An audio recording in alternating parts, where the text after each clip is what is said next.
Hello, everybody. You're watching Park Pass, and today I'm going to tell you about the most evil being in the Haunted Mansion. The most evil being in the Haunted Mansion. And I'll tell you this right now, it is not who you think it is. It's absolutely not who you think it is.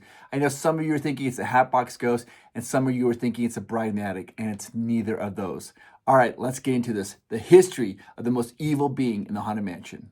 We have to do a little bit of history, though, in the Haunted Mansion so you can understand this evil presence that's located in the Haunted Mansion. The Haunted Mansion was the very first project that Walt Disney was not able to help with because of Walt Disney's untimely passing. So the Imagineers, this is the first real project they had without the guidance of Walt Disney. And there was some dissension. People didn't know some people wanted it really scary, other people wanted it kind of funny, and they split the difference, right? So the first half of the ride is kind of scarier, and then it gets the second half of the ride, it's a little bit more like upbeat and happy. But this evil being is located in the second half of the Haunted Mansion, in the light-hearted area, and this evil being is responsible for all the evil that's happening in the Haunted Mansion. Now, I need to tell you about an Egyptian prince. There are some graphic novels that talk about the backstory of a lot of the different ghoulies in the Haunted Mansion. And I want to talk to you about this pharaoh, Prince Amamos. And Prince Amamos, he was a prince. He actually has a lot of history. Prince Amamos, he was actually tactically very smart. He received the military rank of the Great Overseer of Soldiers and is the first known Egyptian prince to have been given a military title. Prince Amamos became bored and he decided to sneak in the temple of Anubis one night. And the idea was he wanted to steal some artifacts, some relics. That way he would be he would be even more well known and more beloved and known than just being an amazing general. But while he was stealing this artifact, Anubis awoke and caught him, and they placed upon him a curse. And this curse was so severe that he begged. He's like, please have mercy on me. The curse afflicted Prince Amamos, where he was, every time something would happen, a new curse would come upon him. He had the curse called the 7-year itch, where he was just scratching his skin for 7 years. He had a curse where he smelled bad and couldn't get rid of the bad smell. He had a curse where camels were attracted to him and they would follow him wherever he'd go, and he couldn't get away from the camels. And it got to the point where he couldn't handle the curse anymore. And he went back and he pleaded with Anubis. He goes, please remove this curse. And he was trying to repent for that. And Anubis finally says, okay, here's what I'm going to do. If you give this curse to 1,000 different individuals, and remember that number, 1,000, if you pass this curse on to 1,000 different people, then eventually this curse will be removed from you. As he said that, then Anubis killed Prince Amamos, and he was mummified. When a mummy is mummified, they remove a lot of the vital organs out of the mummy. And one of the organs, of course, they remove is the tongue. They remove the tongue, they remove the brain and the heart. But because he was cursed, when they removed the tongue from Prince Amamos, Anubis, kind of playing a trick on Prince Amamos, when he was mummified and as they removed his tongue, he was still somewhat alive, and he has this unquenchable thirst. His throat is always scratching, and he's always coughing up bugs. And the only type of way he can find relief is he drinks a little bit of tea. So he has this desire to always have tea with him, so he can drink and control this hacking, this dry throat that he has. So he always has a cup of tea with him. What happened after he's mummified, he was put in a sarcophagus. There was some archaeologists came around the 1922, and they thought he was going to be King Tut, and they took up his sarcophagus and they put it on a ship, and they sailed him back. And at that point is where Master Gracie, the owner of the Haunted Mansion, purchased the mummy and put to have it in his collection. As you enter into the Haunted Mansion, it says there are 999 haunts. This leads many people to believe that Prince Amamos, as the mummy, has successfully somehow passed off 999 of his 1,000 curses.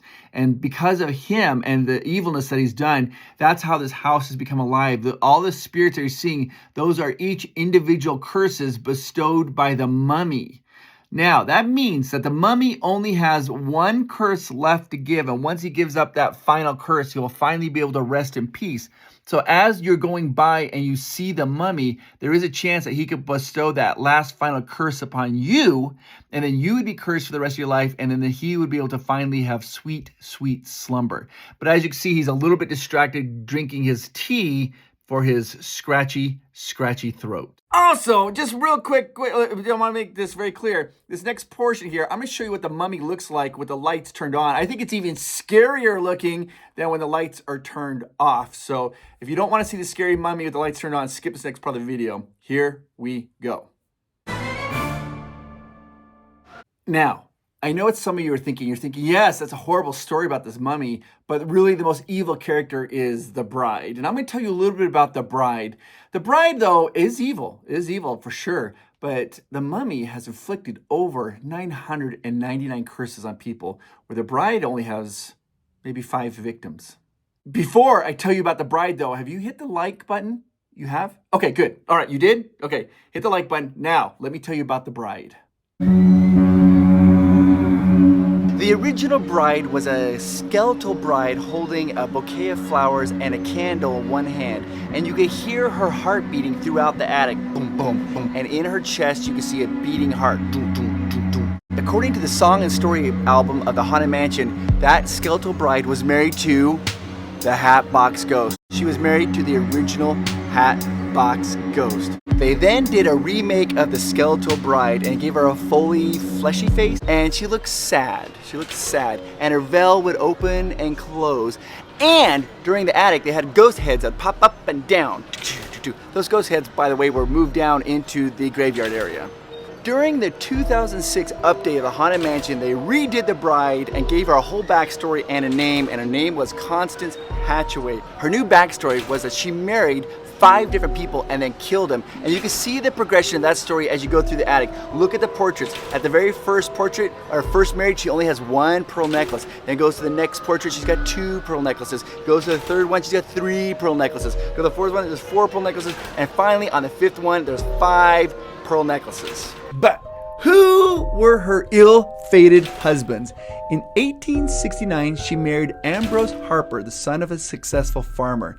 In 1872, she tied the knot with Frank Banks, who was frankly a banker. In 1874, Constance and the Marquis de Doom got hitched. He was a foreign diplomat with a history in the military. Unfortunately, his soldier training didn't teach him how to dodge a hatchet in his sleep. In 1875, she wed Reginald Kane, a railroad baron, a gambler, and sweets enthusiast. Her last husband, who she married in 1877, was George Hightower, owner of the mansion down in New Orleans. Once George was, taken care of, Constance finally settled down with her accumulated wealth and lived the rest of her days in the mansion. In the Marvel Haunted Mansion comics, it is shown that most of the happy haunts within the mansion are afraid of Constance. I mean, can you blame them? Hence why nobody else dares share the attic space with her, except of course the phantom piano player and maybe the mischievous Hatbox Ghost, who may or may not be inside the attic or just on the ledge. Up to you. Now, the very first time you see Constance Hatchaway isn't in the attic. Are you ready for this? It's in the stretching room with the portraits. You see Constance sitting on the grave, the tombstone of her 5th husband, beloved George, with an axe in his head. That is Constance. So when you see Constance in the attic, she's a lovely young bride, but apparently she grows into old age even after she killed 5 people, and it looks like George was her final victim. You could also notice, we look at George in that portrait in the stretching room, he's got that mustache, and in the final photo, you see Constance, George has that same mustache and she's carrying a rose, which she has in the stretching room. Disney, they've tied it all together. Now, in January of 2025, Disney redid The Bride in the Attic. They took away the whole Constance Hatchaway, and now she's a bride holding a candelabra. You see her holding the candle flame of 3 candles, which you also see in the Forever Hallway. And she just looks like a sad bride who's lost her husband. We don't know how she did, and Disney hasn't ever really explained that. Kim Irvine gave an interview, who's she's in charge of like a lot of the Haunted Mansion. She says, the Constance Hatchaway is just a weird thing celebrating an axe murderer, and they kind of want to get rid of that narrative. So, completely gone. She no longer has an axe anymore. They don't say she killed her husbands anymore. She's just a sad, forlorn ghost, which I think just goes to prove that she's not the most evil person in the Haunted Mansion anymore because she just looks like a sad ghost.